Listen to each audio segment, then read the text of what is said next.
अस्सलाम वालेकुम and welcome to game set match. I hope आप लोग खैरियत से होंगे, अच्छे से अपना ख्याल रख रहे होंगे। Another day another show and a lot to talk about. Obviously Pakistan cricket because everything's happening here in Pakistan cricket right now. Test match जारी है, कराची टेस्ट मैच का दूसरा दिन और थोड़ी देर में जो है उस दूसरे दिन का इख्तिताम हो जाएगा। But good performance by Pakistan and अभी तक न्यूजीलैंड भी जो है they look strong enough. Flat pitch का भरपूर फ़ायदा उठा रहे हैं। इस हवाले से डिस्कशन होगी, साथ ही साथ लफ्ज़ों की जंग जो है वो जारी है। एक तरफ रमीज़ राजा तो दूसरी तरफ नजम सेठी, उसके हवाले से भी डिस्कस करेंगे और बहुत सारी डिस्कशन होगी। मैं हूँ सवेरा पाशा और मेरे साथ मौजूद हैं अदील अज़हर। अस्सलाम वालेकुम एंड गुड इवनिंग आप सबको। यस, नेशनल स्टेडियम कराची में अगेंस्ट इंग्लैंड तो अच्छी विकेट देखने को मिल गई थी, लेकिन अगेंस्ट न्यूजीलैंड सिचुएशन ऐसी लग रही है। पहले सेशन में फिर भी ऐसा लगा कल कि कुछ विकेट में होगा, लेकिन अब it has turned into a batting paradise sort of a thing. Unless कि कोई विकेट अपने तेवर बदलती है आखिरी दिनों में, things are going pretty much on the boring side of things. वो कोई 6.5-7 रन की एवरेज से भी रन नहीं कर रहे कि पब्लिक फिर कहते हैं मैच देखने नहीं जाते लोग। 12 चलें जी, अपने प्रोग्राम का हमेशा की तरह आगाज़ करते हैं व्हाट्सएप एंड स्पोर्ट्स के साथ। सो ओवर टू सवेरा। बिल्कुल जी, कराची टेस्ट की जिस तरह मैं बात कर रही हूँ तो दूसरा दिन कराची टेस्ट का पाकिस्तान के बल्लेबाजों ने अच्छी बैटिंग की। टीम पहली इनिंग्स में 438 रन बनाने में कामयाब हुई और फिर ऑल आउट 438 रन। वैसे काफ़ी टाइम बाद मुझे ऐसे देखने को मिल रहा है पहली इनिंग में। खैर, सलमान अली आगा ने जो है वो शानदार बैटिंग करते हुए करियर की पहली टेस्ट सेंचुरी स्कोर की। बाबर आजम बहुत खुश थे जब ड्रेसिंग रूम का शॉट आया तो चलते हुए खुशी में बाबर आजम, जब आप किसी पे वाउच करते हैं तो वो परफॉर्मेंस दें तो बहुत अच्छी बात होती है। बाबर आजम ने 161 रन किए और आउट हुए। टिम साउदी ने जो है वो 3 विकेटें हासिल की। एजाज पटेल और ब्रेसवेल की बात करें तो 2-2 विकेटें उन्होंने हासिल की। जवाब में जब कीवी के बल्लेबाज जो हैं वो शुरू हुए, शुरुआत जो है वो बड़ी स्लो थी। कॉनबॉय और लेथम जो हैं वो इतना स्लो खेल रहे थे जितना शायद टीम पाकिस्तान ने भी शुरुआत स्लो नहीं की थी। They played really slow but eventually gear up किया। और इस वक्त जो है वो अगर मैं न्यूजीलैंड की बात करूं तो न्यूजीलैंड ने टोटली अभी 165 रन्स बनाए हैं जिस पे कोई भी विकेट का नुकसान नहीं है। So they are taking complete advantage of this batting paradise. या स्टम्प्स हो गई हैं आपसे कुछ मिनट्स पहले ही। So they are going to close on, they are closing on 165 New Zealand for the loss of 0 wicket. और इस वक्त बहुत अच्छा दिख रहा है डेवन कॉनवे भी, अपने करियर का बड़ा ज़बरदस्त आगाज़ हुआ है और he has just completed his 1000 runs as well. He is the fastest New Zealand में तेज़ तरीन इनिंग्स के एतबार से 1000 रन स्कोर करने वाले क्रिकेटर बन गए हैं। कुछ बात करते हैं पाकिस्तान क्रिकेट की इंटरनल पॉलिटिक्स के हवाले से। चेयरमैन पीसीबी नजम सेठी की रमीज़ राजा पर सख्त तनकीद। बोले पिछले बोर्ड ने तबाही की, रातों की नींद उड़ चुकी है, इतना कुछ ठीक करना है। 6 टीमों वाला डोमेस्टिक टूर्नामेंट भी फेल हुआ, ये दावा किया है सेठी साहब ने। कौमी टीम की परफॉर्मेंस में भी तनज़्ज़ुली हुई। पिछले बोर्ड और पीएसएल फ्रेंचाइज के मामला ठीक नहीं थे। चाहता हूँ पीएसएल में 7 से 8 टीमें हों, लेकिन पीएसएल फ्रेंचाइज जो हैं वो ऐसा नहीं चाहती। सरफराज के बारे में उनका कहना था कि सरफराज को लाने का प्लान पहले ही काम कर गया है। बाबर हमारा स्टार है, लेकिन उसके साथ तजुर्बेकार खिलाड़ियों को स्क्वाड में होना चाहिए था। इसके अलावा उन्होंने कहा एक फास्ट बॉलर इंजर्ड था, लेकिन वो इस बात को मान नहीं रहे थे। ख़वातीन क्रिकेट के हवाले से उन्होंने कहा कि मार्क कॉल्स को दोबारा विमेन टीम का कोच लगाएंगे, सारे कोचेज़ हम गैर मुल्की लगाएंगे। कहते ये हैं कि जी गैर मुल्की कोचेज़ जो हैं वो सिफारिशें नहीं करते। तो रमीज़ के कल यूट्यूब लाइव सेशन के बाद आई थिंक एक जवाब ड्यू था सेठी साहब की तरफ से और आज भरपूर रिस्पॉन्स आ गया सर। बिल्कुल जी। सो ये वर्ड ऑफ वॉर जो है, ये वॉर ऑफ वर्ड्स जो है चलती रहेगी और बहुत सारी बातें इधर से उधर होती रहेंगी।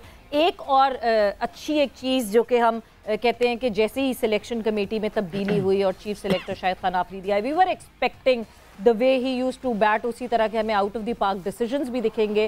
सो एक और डिसीजन आज बहुत अच्छा देखने को मिला। पाकिस्तान न्यूजीलैंड की सीरीज़ में 3 अंडर 19 कौमी टेस्ट स्क्वाड में जो है वो 3 अंडर 19 के खिलाड़ी जो है शामिल किए गए। They will not be available for selection, मगर ये वो 3 खिलाड़ी हैं जो कि पीजीएल के टॉप सारी उस पर चीज़ों पे टॉप किया था, सारे फॉर्मेट्स उस पर फील्ड में टॉप किया हुआ था। Top allrounder, top bowler and top batter, उन तीनों को शामिल किया गया that they can just have a feel of the dressing room and can share the dressing room with their stars. Arafat Minaj हैं जो बेस्ट ऑलराउंडर ऑफ पीजेएल थे, बासित अली हैं जो बेस्ट बैटर ऑफ पीजेएल थे, एंड देन मोहम्मद जीशान हैं जो बेस्ट बॉलर ऑफ पीजेएल थे। So with this WhatsApp and sports तो ख़त्म हो गया, मगर अ very good decision Adeel. I think कि कोई फ़र्क नहीं पड़ता इससे। आपकी देखिए क्रिकेट वापस आई है पाकिस्तान में, सबसे बड़ा advantage is now the time कि हम अपने यंगस्टर्स को वो एक्सपोजर दें जो पहले मिलता था साइड मैचेस खेलने से या रहने से ड्रेसिंग रूम के अंदर। नहीं, और देखें लाला हमेशा जब भी बात करते हैं उनका, बल्कि उनका जो काफ़ी अभी 2-3 दिन पहले जब उनको ऑफर क्रिकेट कमेटी में शामिल किया गया था तो उस वक्त भी उन्होंने कहा था कि वो नौजवानों के साथ काम करना चाहते हैं रादर दैन कि उनको ऊपर के मामला जो है वो देखे जाएँ। तो ज़ाहिर है लाला आपको ये भी पता होगा कि पीजेएल में जो मर्दान की टीम थी उसके वो मेंटोर भी थे और ज़ाहिर है बहुत सारे खिलाड़ियों की परफॉर्मेंस को उन्होंने बहुत क्लोजली देखा था। और जैसे सवेरा ने बताया कि उसके 3 टॉप प्लेयर हैं पीजेएल के, उनको उन्होंने इसमें शामिल किया है। ड्रेसिंग रूम में होंगे, वो टीम का माहौल देख रहे होंगे, they will gel in with the players. ज़ाहिर है अपने स्टार्स के साथ वो बैठ रहे होंगे, एक अलग ही फीलिंग होगी। अब पीजेएल के मुस्तकबिल का तो हमें नहीं पता, लेकिन ये कोशिश ज़रूर की जा रही है कि इन बच्चों का जो मुस्तकबिल है वो ताबनाक ज़रूर हो। बट अदिल एक चीज़ जो आपने मेंशन की मैं उस पर बिल्कुल वो करना चाहती हूँ।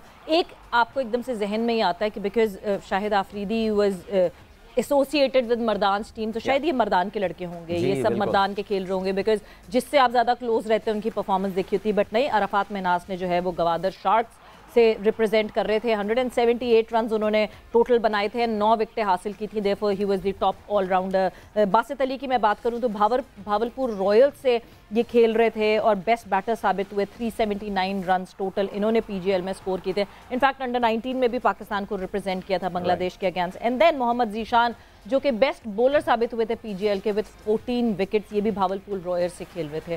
सो यस, एक और बेहतर चीज़ ये कि that bias of being associated with the team and not selecting those guys, ये भी एक प्योरली मेरिट की बुनियाद पे ये हुआ है। And I think one of the guys is from Dera Murad Jamali, अगर मैं गलती पर ना हूं तो ये बड़ी अच्छी बात है बिकॉज बलूचिस्तान से आपके पास प्लेयर कोई आ रहा है जो कि काफ़ी प्रॉमिसिंग प्लेयर दिख रहा है।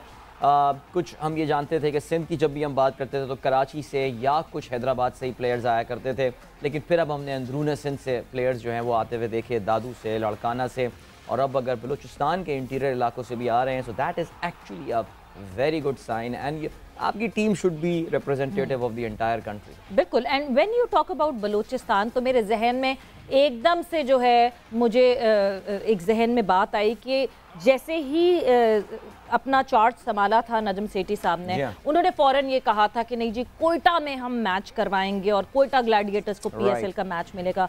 But now yesterday when he spoke to the media, उन्होंने कहा कि जो बुकटी स्टेडियम है वो it is not ready for a PSL match as yet. So मुझे ये लगता है वो एक सिलसिला था रेड फ्लैग वाला जिस पे हम कह रहे थे कि एक तरीका होता है बोलने का, आप किसी एक तरीके से मना कर देते हैं। एग्जैक्टली वही तरीका ये तो मानना पड़ेगा आदिल सेठी साहब मीडिया को हैंडल करने में ही इज वेरी। मैं अब ज़ाहिर है एक मैंने आपको वाकया भी सुनाया था जो मैं ऑफ कोर्स ऑन एयर नहीं सुना सकता, लेकिन सेठी साहब में एक एब्रप्टनेस है। आई मीन वो जोश खिताबत में आके कुछ बातें कर देते हैं। इवन जहाँ तक पेशावर का ताल्लुक है सवेरा, हमने जो पेशावर के स्टेडियम की अभी फुटेजेस देखी हैं, विल दैट बी रेडी? क्या वो तैयार हो सकता था 2 महीने के अंदर फरवरी में कि वहाँ पे PSL 8 के मैचेस करवाए जा सकते हैं? हाँ, रमीज़ का वो रेड फ्लैग्स वाला बयान ठीक नहीं था, वो शायद अगर बोल देते कि स्टेडियम तैयार नहीं है, बड़ा खूबसूरत स्टेडियम बन रहा है, जो भी है। बुकटी स्टेडियम तो जिस कंडीशन में है इस वक्त, तो वहाँ तो आप मैच करवा नहीं सकते। और हमारे ज़ाहिर है बड़ी नॉलेजेबल ऑडियंस होती है, उनको पता है, आपको पता है कि जी स्टेडियम्स के ग्रेड्स होते हैं, उनके सर्टन ग्रेडियंट्स होते हैं, एक सर्टन क्राइटेरिया पे वो पूरा उतरते हैं, उनके पॉइंट्स एलोकेट किए जाते हैं जिसकी बुनियाद पर वो वहाँ पे लीग्स और वहाँ पे टेस्ट मैचेस या ODI मैचेस, वहाँ इंटरनेशनल मैचेस करवाए जा सकते हैं। Bugti stadium I am pretty sure 1980 के आगाज़ में तो शायद इस पोजीशन में हो, बिकॉज अगर मैं गलती पर ना हूँ तो Indian great Kapil Dev made his debut in Quetta. इसी स्टेडियम का नाम फिर बदल के चेंज कर दिया गया था, लेकिन इंटरनेशनल स्टैंडर्ड का ये स्टेडियम नहीं है। यहाँ बहुत फैसिलिटीज़ डेवलप करनी पड़ेंगी, काफ़ी ज़्यादा फंड्स एलोकेट करने पड़ेंगे। सो मुझे लग रहा है कि वक्त से थोड़ा पहले सेठी साहब ने यह बयान दे दिया। Must be disappointing for Quetta. Definitely recently जो है मेरे ख्याल से कोई 1-1.5 साल पहले मैंने वहाँ पे एक इवेंट ज़रूर होस्ट किया है और वो वुमेन क्रिकेट था, एक प्राइवेट किसी पार्टी ने जी, जो है वो जी। वुमेन क्रिकेट का एक टूर्नामेंट वहाँ पे किया था। And honestly speaking dressing rooms भी उस स्टैंडर्ड के नहीं हैं। मतलब लड़कियों को जो है वो नीचे कहीं आके वॉशरूम फैसिलिटी यूज़ करनी पड़ रही थी। सो डेफिनेटली जब तक आपकी फैसिलिटीज़ पूरी नहीं होंगी, you can not have a PSL match there with foreign players coming in. हमारे प्लेयर्स तो बेचारे हर चीज़ पे ही कहीं ना कहीं अकोमोडेट कर लेते हैं बेचारे। सो खिजर हमारे साथ मौजूद हैं। मुझे बताया गया है कि खिजर हमारे साथ stadium 9 national bank cricket arena में इस वक्त वहां से हमें ज्वाइन कर रहे हैं। खिजर, कैसी रही आज की प्रोसीडिंग्स, क्राउड के क्या हालात हैं? एक सवाल का वैसे मैं हुज़ैफा से भी उस दिन नहीं पूछ पाया था, पाकिस्तान क्रिकेट बोर्ड ने इस बार टिकट्स के हवाले से कुछ आसानी पैदा करने की कोशिश की। उन्होंने ऑनलाइन टिकट तो इनफैक्ट फर्स्ट टेस्ट के थे ही नहीं, सिर्फ ऑफलाइन बूथ्स पर टिकट मिल रहे हैं। कुछ लोगों की शिकायतें कम हुई टिकट्स के हवाले से? अदील, मैं अभी मीडिया बॉक्स में बैठा हुआ था तो वहाँ पर भी हम यही देख रहे थे कि पाकिस्तान क्रिकेट बोर्ड ने ख़ास तौर पे नेशनल बैंक क्रिकेट अरीना में जो किराए की कुर्सियाँ मंगवाकर सजाई हुई हैं, समझ नहीं आ रहा कि किस लिए सजाई हुई हैं। अगर इतना ही वो कुछ ना कुछ इर्द गिर्द के कॉलेज यूनिवर्सिटी को थोड़ा सा मोबिलाइज करते, जो कि माजी में होता रहा है, तो अच्छे खासे टिकट्स जो है वो सेल आउट हो सकते थे। मगर जो ऑनलाइन टिकटिंग के हवाले से जो शिकायत है वो यही हैं कि जब आप ऑनलाइन जाते हो तो एनक्लोजर जो है वो सोल्ड आउट हुआ होता है, मगर जब आप वापस आते हैं, देखते हैं ग्राउंड में आखिर वो कहाँ गए, तो स्पॉन्सर्स पे बहुत ज़्यादा ऐसा लग रहा है कि पाकिस्तान क्रिकेट बोर्ड ने इन्हिसार कर लिया है। तो ये जो नई मैनेजमेंट आई है पाकिस्तान क्रिकेट बोर्ड की, उनके लिए क्राउड को लाना भी जो है वो एक चैलेंज बनेगा, क्योंकि जिस तरह की जो सूरत हाल है इस वक्त, दूसरा दिन है आज टेस्ट का और क्राउड ना होने के बराबर है, और जिस तरह की जो मार्केटिंग है, बड़ी टीमें तो आना शुरू हो गई मगर खाली मैदान है। और मुझे याद आ रहा है जब महेंद्र सिंह धोनी ने 2008 में जब वो एशिया कप में आए थे तो एक प्रेस कॉन्फ्रेंस में उन्होंने बोल दिया था कि यार आप क्राउड तो मंगवा लेते, तो कहीं ऐसा ना हो कि दूसरा कोई और कैप्टन भी इस तरह की कोई बात कर जाए। बहरहाल नेशनल बैंक क्रिकेट अरीना में आज दूसरा दिन रहा। पाकिस्तान टीम ने बैटिंग का आगाज़ किया अपने स्कोर से, तमाम बाबर आजम जो है वो बगैर कोई रन में इजाफा किए बगैर आउट हो गए। उम्मीद की जा रही थी कि thank you so much Khizar. बिल्कुल की सूरत हाल से तो हम बहरहाल आगाह हो चुके हैं। हम जरा क्राउड के हवाले से भी जानना चाह रहे थे कि वहाँ सिचुएशन क्या है, because bringing the crowd has become a challenge. बहरहाल जी, सेठी साहब की जो टीम इससे पहले हुआ करती थी वो उनका बड़ा खासा था, वो किसी ना किसी तरीके से स्टेडियम भर दिया करते थे। अब उनका एक बार फिर से ये टेस्ट शुरू हो रहा है। अब तो वैसे भी विंटर वेकेशन चल रहे हैं यूनिवर्सिटी से, बच्चों को बुला ले। और दूसरी बात ये कि विंटर वेकेशन चल रही है तो शायद बच्चे वैसे नहीं आ सकेंगे, फ्री में आ जाएंगे बच्चे, मगर ये कि ODIs भी क्योंकि तीनों कराची में हैं, सो आसानी हो जाएगी। And now we have our guest with us, because उनसे भी ज़रा बात करेंगे, नया सेटअप चेंज एंड टीम और टीम कैसा कर रही है। So left arm fast bowler Wahab Riaz हमारे साथ मौजूद हैं, किसी तारीफ के मोहताज नहीं है। Wahab, welcome to game set match. अस्सलाम वालेकुम, कैसी हैं आप? ठीक ठाक है सवेरा? वालेकुम अस्सलाम वहाब। वहाब, सबसे पहले तो द चेंज इन सेटअप, उसके हवाले से तो मैं बात करूंगी, but the change in body language of team Pakistan कल से लेके आज तक, क्या फ़र्क लग रहा है आपको कुछ? अगर मैं कंपेयर करूँ लास्ट जो हमारा क्रिकेट बोर्ड था और जो क्रिकेट बोर्ड है, तो ऑब्वियसली उसमें वाज़ेह फर्क नजर आ रहा है बॉडी लैंग्वेज में भी। अच्छा वहाब वी आर फेसिंग हाँ आवाज आ रही है। अच्छा नहीं, ठीक आ गई। हाँ, कुछ टेक्निकल डिफिकल्टीज थी but it's fine now, please carry on, really sorry, please carry on जी। तो yes, there is a difference, you can see that difference clearly. और आई थिंक देखें, डिपेंड करता था कि जब वो थे तो प्रॉब्ली जो टीम जो थी वो ज़्यादा एम्पावर थी, मैनेजमेंट जो थी वो ज़्यादा एम्पावर थी। अब थोड़ा सा क्योंकि जब सेटअप चेंज होता है तो यू नेवर नो कि किसको कहाँ पे स्टैंड आउट करना है, किसको क्या पोजीशन मिलेगी। तो सो प्रॉब्ली ये नेचुरल है, एक नेचुरल फीलिंग है जो हमें नज़र आ रही है। एंड उसको अब वक्त के साथ साथ पता चलेगा कि चीज़ों को कहाँ पे लेके जाया जाता है और किस तरीके से किसको कहाँ पे एम्पावरमेंट मिलेगी। तो फिर उसके हिसाब से दोबारा देखेंगे कि बॉडी लैंग्वेजेस किधर गई हैं सबकी। चलें जी, अच्छी बात है, वह आपने अच्छी बात कर दी यहीं पे, because I think for everyone it's like अभी वेट एंड वॉच वाली कहानी है कि एक्चुअल होता क्या है।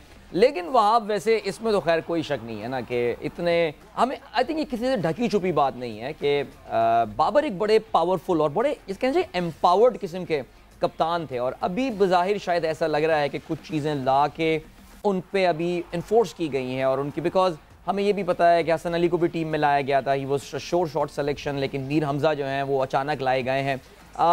फिर उसके अलावा सरफराज की सिलेक्शन भी इवन दो विंडिकेट किया उन्होंने अपने आप को।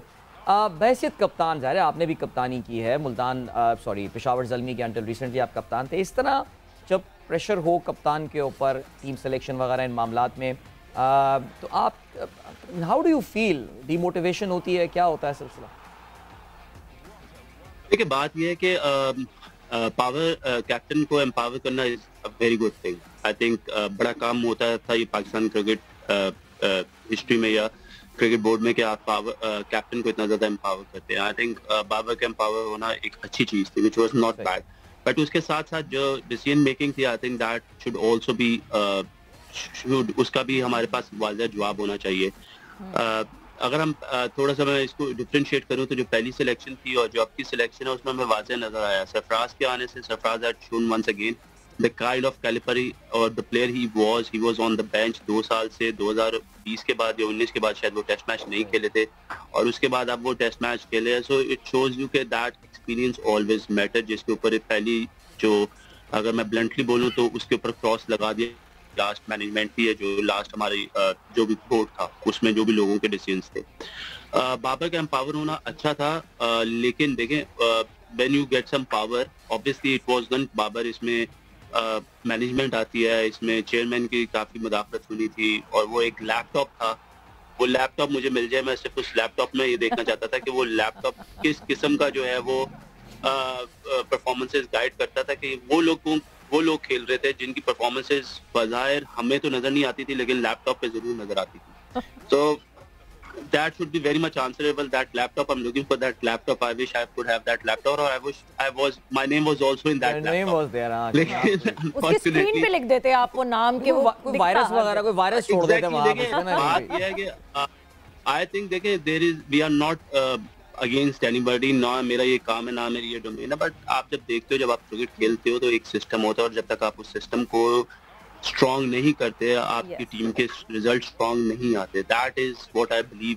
ठीक है, आई थिंक मीर हमजा का आना, शाहिद भाई का आते साथ अनाउंस करना मीर हमजा को, that was a great selection. Sajid Khan को वापस लेके आना, that was a great selection in a way कि देखे साजिद को मौका मिला, साजिद ने परफॉर्म किया, एक टेस्ट मैच में परफॉर्म नहीं किया, वो बाहर हो गए, फिर वो बेचारे बाहर ही रहा, उसका आ जाना। Mir Hamza I think the most deserving player. Hasan Ali को लास्ट सीरीज में होना चाहिए था, मीर हमजा को लास्ट सीरीज में होना चाहिए था, बट आई डोंट नो कि किस तरीके से आपको नजर नहीं आए।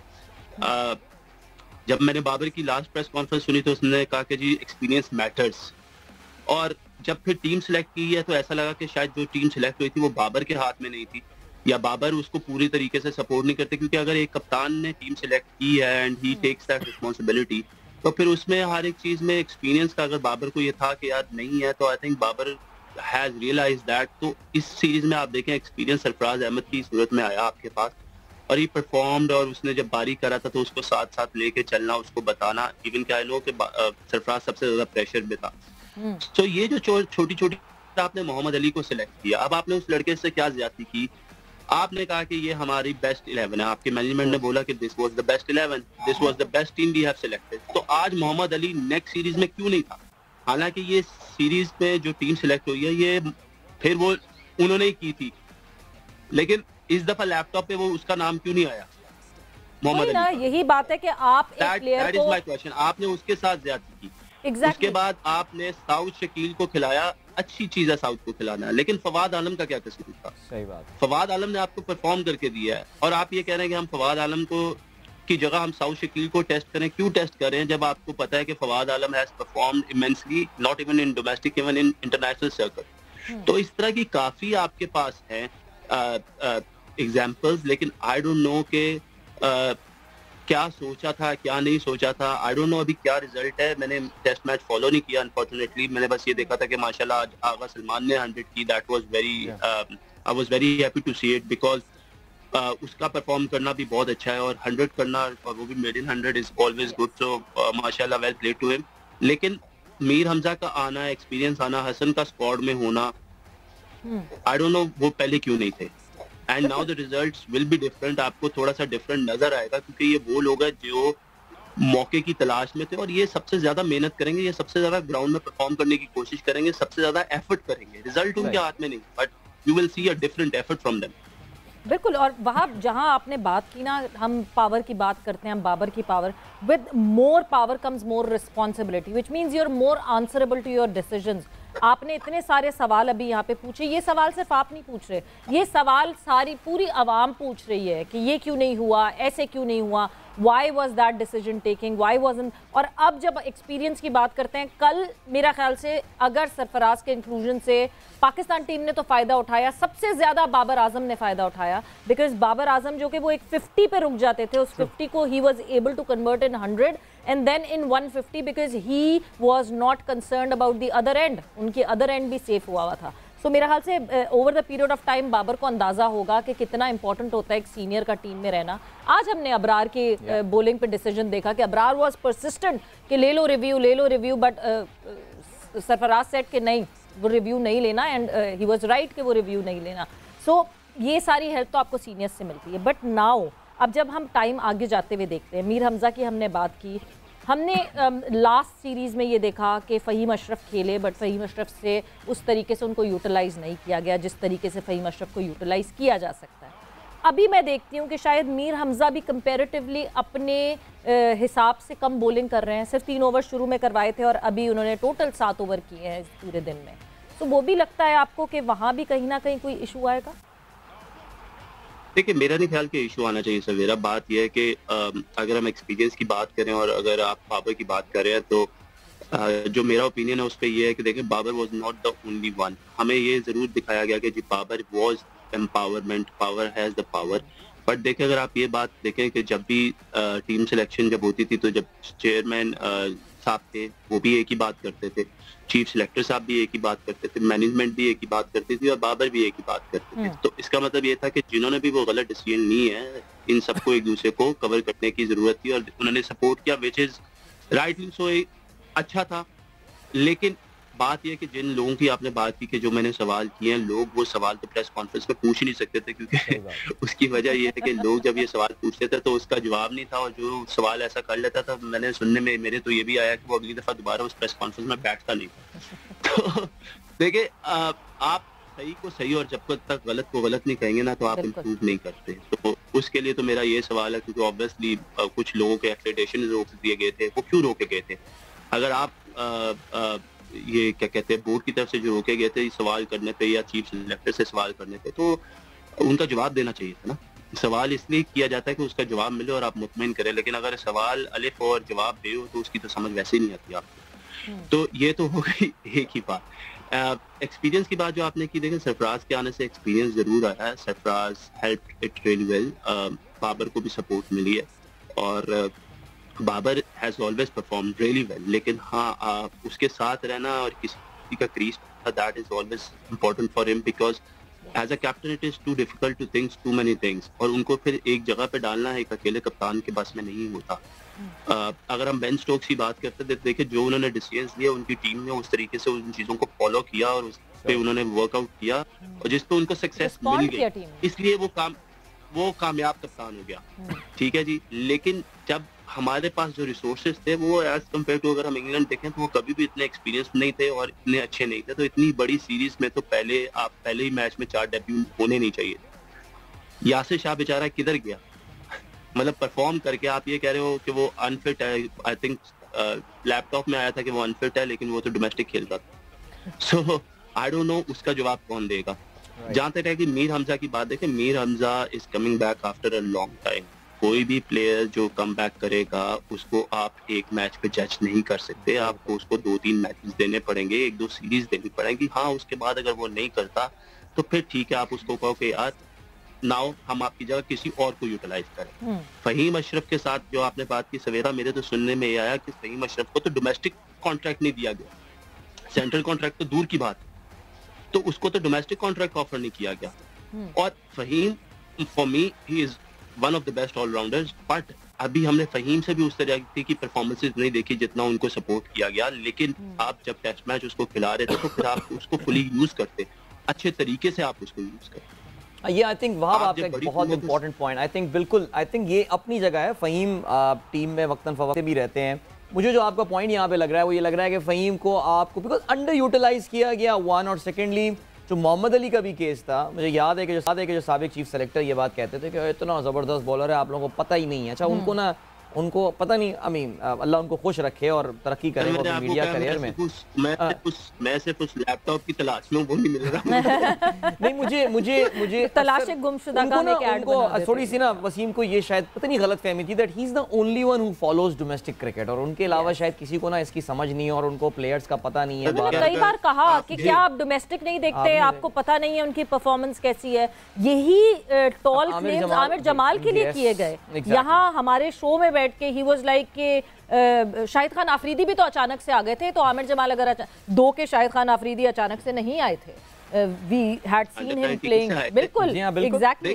I am all for it कि आप जिस मर्जी को लेकर आए, लेकिन at least he should be a good performer. आप किसी बच्चे के साथ ज्यादती ना करें।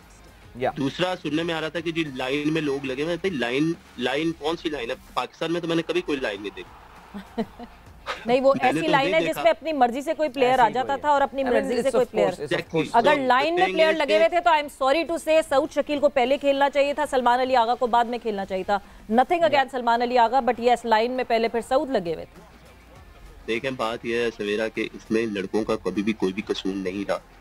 ये जो लोग सिलेक्ट करते हैं, जिनके हाथ में डोरियां थी, उनके ऊपर ये चीजों की थी। हम लोगों ने लास्ट जो ये बोर्ड था उसमें हम लोगों ने काफ़ी एज अ प्लेयर्स हम लोगों को काफ़ी मुश्किलात हुई थी। हमें तो डोमेस्टिक में ये कहा गया था कि यार प्रोबेबली आप लोगों को नहीं पता कि आप लोगों को टीम में कैसे रखा, बड़ा मुश्किल रखा, आप लोगों को तो कोई टीम में नहीं रखता। सो जब वो लोग हमसे ऐसी बात करते थे ना, तो मैं ये सोचता था कि शायद हम लोग बड़े कोई नूरे लोग हैं या लूले लंगड़े लोग हैं जो क्रिकेट ना खेलना जानते हैं, और शायद हम लोगों ने कभी जिंदगी में कोई चीज़ अचीव ही नहीं की।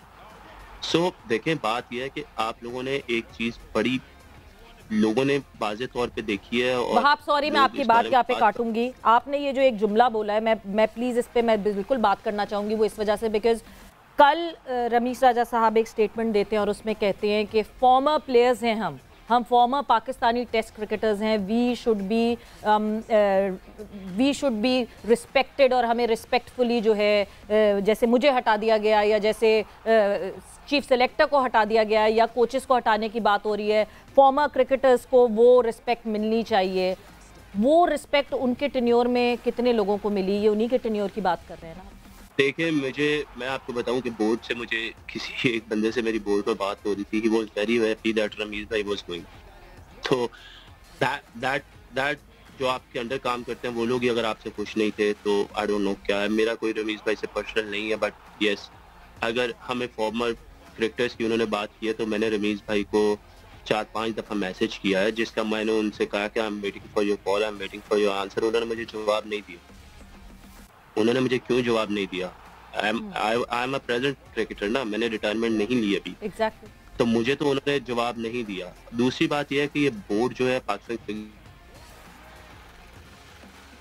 आई थिंक फ्रीज हो गया है, बट आई थिंक सवेरा रमीज के overall attitude and the way he run PCB या जो था सिलसिला, आपके भी ज़ाहिर है हमारे भी लोग होते हैं, आपके भी वो वाइब्स पीसीबी से हमें बड़ी नेगेटिव आया करती थी। Rameez had a very dictatorial. जी अच्छा, वहाब इज बैक, ऑलराइट। आप ये देखें कि 30 साल के ऊपर वाले लड़के पे तो स्टैंप लग गई थी, ये 30 साल का ये क्रिकेट नहीं खेल सकते। क्यों नहीं खेल सकते? मतलब ये उन्हीं की स्टैंप है। और सेकेंडली, अगर उन्होंने ये कहा कि जी हमने प्लेयर्स बनाए या हमारी प्लेयर यूनिटी को नुकसान हुआ, तो कौन से प्लेयर्स ऐसे हैं जिन्होंने परफॉर्म किया? I would love to know. जिनकी बात हो रही है, सारे लड़कों को इतना कंसिस्टेंट चांस पिछले 1.5-2 साल में रमीज भाई के होते हुए, जो 1 साल या 1.5 साल का उनका टेन्योर था, सारे लड़कों को जितना कंसेक्यूटिव चांस मिला है उतना तो आज तक कभी किसी को नहीं मिला। हमें 2 मैचेस से ज्यादा मैच नहीं मिलते। और उसके बाद रिजल्ट क्या था? उसके बाद आपके चीफ सेलेक्टर आके ये कहते थे कि जी हमारी इस टीम ने आपको बड़ी खुशियां दी हैं। ईद चल रही थी, शबरात थी, क्या थी, किस चीज की खुशी दी? I would love to know. Babar Azam का प्रेस कॉन्फ्रेंस में आके कहना कि हमने डोमिनेट किया, जहां हमें तो डोमिनेंस नहीं दिखी, कहीं शायद वो फील्ड में कुछ और खेल रहे थे और हमें टीवी पे कुछ और दिख रहा था। तो यस, ये बहुत सारी ये चीजें हुई। मुझे कुछ जगहों पे ऐसा फील हुआ सवेरा, टॉकिंग अबाउट बाबर, अब मुझे कुछ जगहों पे ऐसा फील हुआ कि बाबर को ये बता के भेजा गया कि आपने ये बात करनी है। सही, okay. I just feel that dominance अगर हम देखें तो डोमिनेंस तो हमने कहीं पे भी नहीं की किसी भी सीरीज में। अगर मुझे आप पूछेंगे तो मुझे डोमिनेंस नजर नहीं आई। बाबर ठीक है, एज अ कैप्टन हो सकता है वो अपनी टीम को उसके मोरल बूस्टिंग कर रहा हो, which is not a bad thing, but मुझे वाकई डोमिनेंस नहीं लगी। और अगर पहले दिन 500 रन ना बनाता इंग्लैंड में तो उसका तो रिजल्ट ही नहीं आना था टेस्ट मैच। बिल्कुल ऐसे दे केम इन थिंकिंग हम लोगों ने या तो टेस्ट मैच जीतना या हमने टेस्ट मैच हारना, हमने ड्रॉ नहीं करना। हम हार जाएंगे हमें फर्क नहीं पड़ेगा। क्यों? क्योंकि हम जो फ्लेवर हम खेल रहे हैं क्रिकेट का वो हमारे लिए कामयाबी लाएगा। उसमें हमें नुकसान भी होगा, हम हारेंगे भी, लेकिन वो हमें कामयाबी लाएगा। 3-0 वाइट वॉश हो गया हमें। राइट। हाँ, ये तो जो जितने इंग्लैंड पाकिस्तान की सीरीज में जितने रिजल्ट्स आए हैं that was thanks to Ben Stokes। Absolutely, I think ये तो बिल्कुल। और मैं ये भी देख रहा था रमीज को, देखिए अब अजीब सी मेरे ख्याल से I think we should move away from this topic for a bit now, because Wahab सवेरा बड़ी मुश्किल से हाथ लगे हैं, तो जरा उनसे हम कुछ और भी बातें करते हैं। वहाब अभी आपके हवाले से बात करते हैं। यू आर माशाल्लाह 37 ईयर ओल्ड नाउ। अभी आप लंका प्रीमियर लीग भी खेल कर आ रहे हैं। I was going through your performance and stuff. अपनी फिटनेस, अपनी परफॉर्मेंस के हवाले से आप क्या कहेंगे? डू यू थिंक कि बात हो जा रही है कि जो एक्सपीरियंस को लेकर आना है, लेफ्ट आर्म शाइन की गैर मौजूदगी में हमारे पास वैसे ही कमी है। हमें ये भी पता चल रहा है कि हमारे जो नए बॉलर्स आ रहे हैं वो थोड़ा सा नाजुक भी निकल रहे हैं। लाइक आप तो चढ़े बड़े रफ एंड टफ किस्म के थे। Do you still consider yourself कि आप अभी भी फिट हैं पाकिस्तान को रिप्रेजेंट करने के लिए? जी सर, खालिस नहीं खा रहे हमारे बॉलर्स। ऐसे ही लग रहा है कुछ। जी देखिए, मैं किसी की यहाँ पे बात नहीं करूंगा, मेरा किसी के बारे में बात करना बनता नहीं है। टॉकिंग अबाउट माई सेल्फ, तो देखिए जितनी आप क्रिकेट खेलते हैं उतना आप अच्छा होते जाते हैं, आप उसके साथ वक्त के साथ साथ सीखते रहते हैं। मेरा एम है कि मैं 2023 का ये जो वर्ल्ड कप है 50 ओवर्स का वो खेलूं, और मुझे लगता है कि मैं खेल सकता हूं, और ये सारी मेरी परफॉर्मेंस पे डिपेंड करेगा। I can be very optimistic, but yes I would love to play, and I haven't put my head down. मेरी मेहनत है इसके पीछे। अभी मैं जा रहा हूँ, 1 वीक के बाद मुझे बांग्लादेश प्रीमियर लीग खेलना है, उसके बाद मुझे PSL खेलना है। That is the one of the best platform I have to perform and to show myself. कि देखिए अब इस उम्र में आके I don't have to show this कि जी मेरे पास वो क्लास है या मैं वो जो मौजे है ना वो कर सकता हूँ दोबारा। I have shown that a lot in the past. It's just like मेरी फॉर्म कितनी अच्छी है और फिर मैं फिट इन हो सकता हूँ, यानी मैं 10 ओवर कर सकता हूँ यानी। सो फॉर दैट रीजन अच्छी चीज ये है कि I am going to play under Babar Azam, जो कि हमारे जावेद अलमी के भी कप्तान है, and probably I can show कि what I am made of, क्या मैं कर सकता हूँ, and I have that opportunity in PSL, and there is still 8 months to go for the world cup, and why not. I am aiming for that because I believe अगर आप fit हैं, अगर आप परफॉर्मर है, तो आपको जरूर खेलना चाहिए।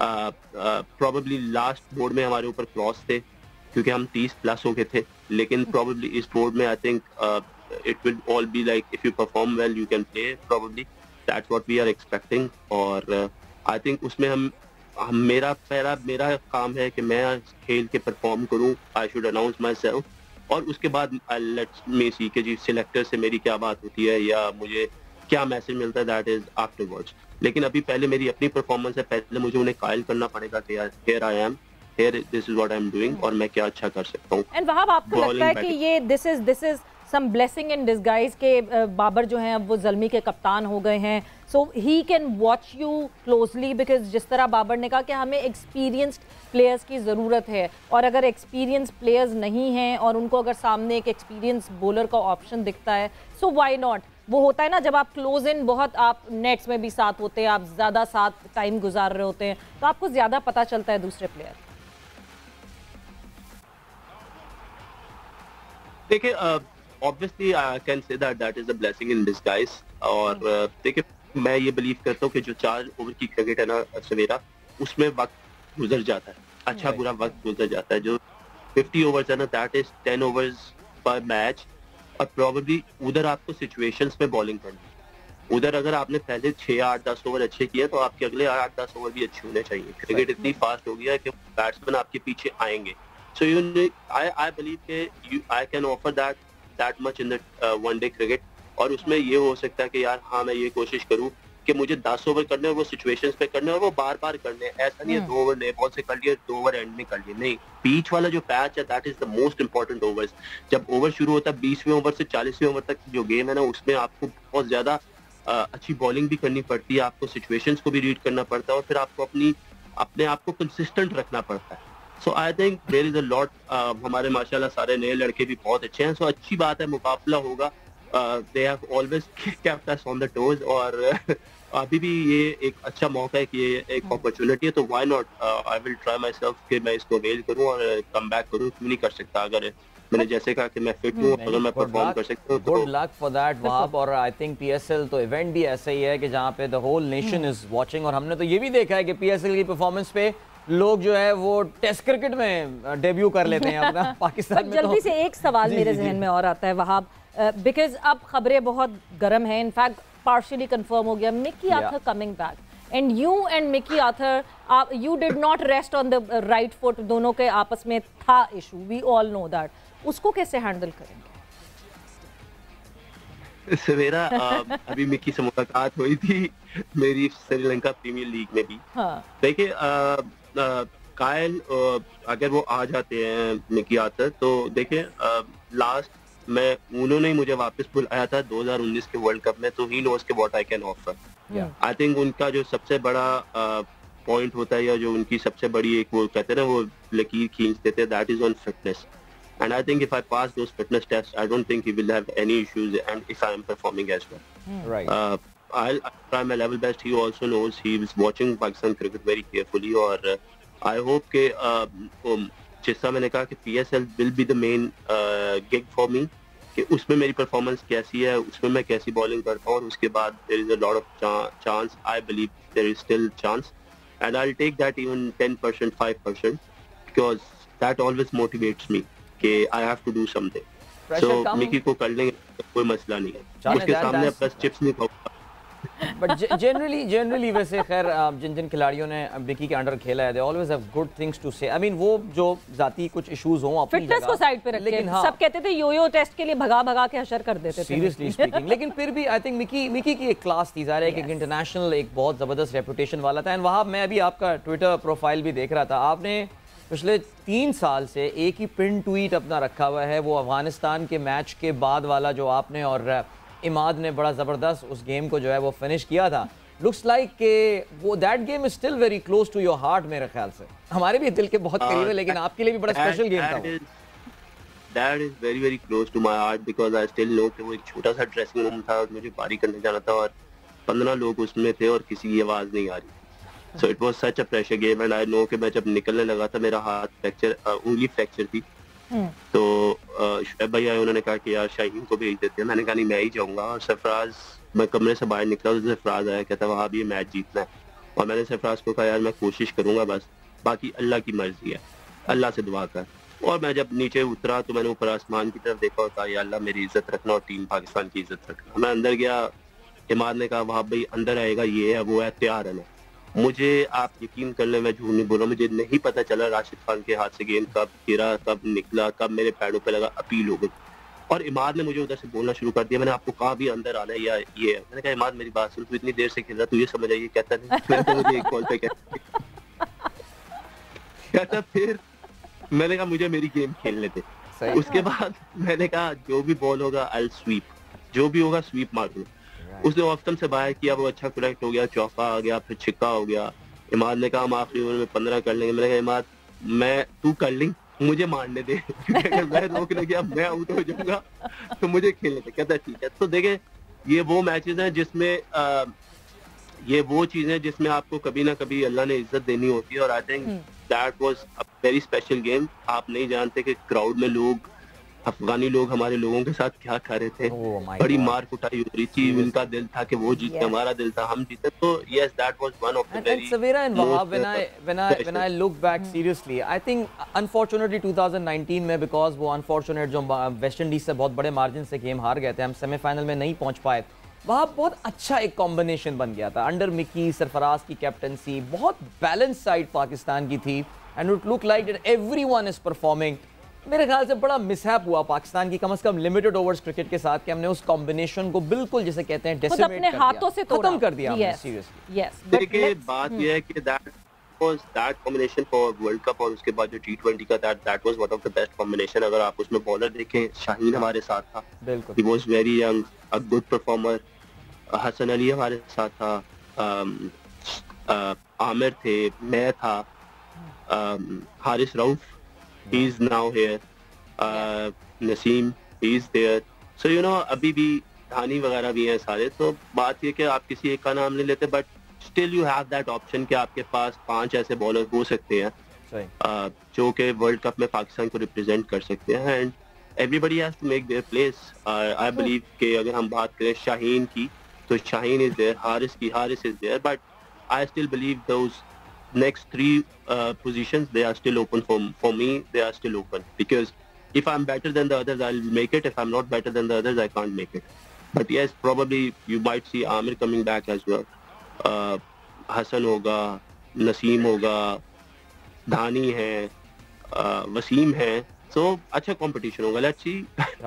It was a good mix. वो जो हम टीम की बात करें, it was a good mix of seniors and youngster, और हमेशा हम यही बात करते हैं कि एकदम से पूरी टीम यंग नहीं हो सकती, आपको सीनियर्स का इनपुट बहुत जरूरी होगा। बट वहाँ बहुत बहुत शुक्रिया for your time, thanks for being here on game set match, thank you. And Adeel, जिस तरह बात कर रहे हैं, the mix of senior and juniors, that is really important. नहीं यार, मैं seriously I think 2019 world cup, पता नहीं, I don't know for what reason, मैं खुद बड़ा इमोशनली इन्वॉल्व था उस वर्ल्ड कप में, and we were just praying कि हम किसी तरह सेमीफाइनल में पहुंच जाएं। बहुत अनफोर्स आ रहा है, पहला मैच वेस्ट इंडीज से, और वो वेस्ट इंडीज कितनी अच्छी टीम भी नहीं थी जिनसे हम बहुत बड़ा मैच हार गए थे, बट वो कॉम्बिनेशन बहुत अच्छा था, एंड आई स्टिल रिग्रेट, पता नहीं हमारी क्रिकेट कहाँ पर होती, मिकी आर्थर को फारिग कर देना, सरफराज को निकाल देना, और ये सारी बातें, a lot of decisions were enforced unfortunately. और मुझे लगता है कि उसके बाद से यस, पिछला T20 वर्ल्ड कप अच्छा गया, but since then we have been pretty much downhill. Exactly, और हम आई होप कि आगे आने वाले वक्तों में हम एक सेटल्ड टीम देखें, बट उससे पहले क्या मैनेजमेंट सेटल किस तरीके से होगी, क्या होगा, बहुत सारे सवालात हैं। But with that, game set match का वक्त यहाँ पे ख़त्म हो गया है। आप लोग अपना ख्याल रखिएगा। सवेरा और अदील को इजाज़त दीजिए। अल्लाह हाफ़िज़।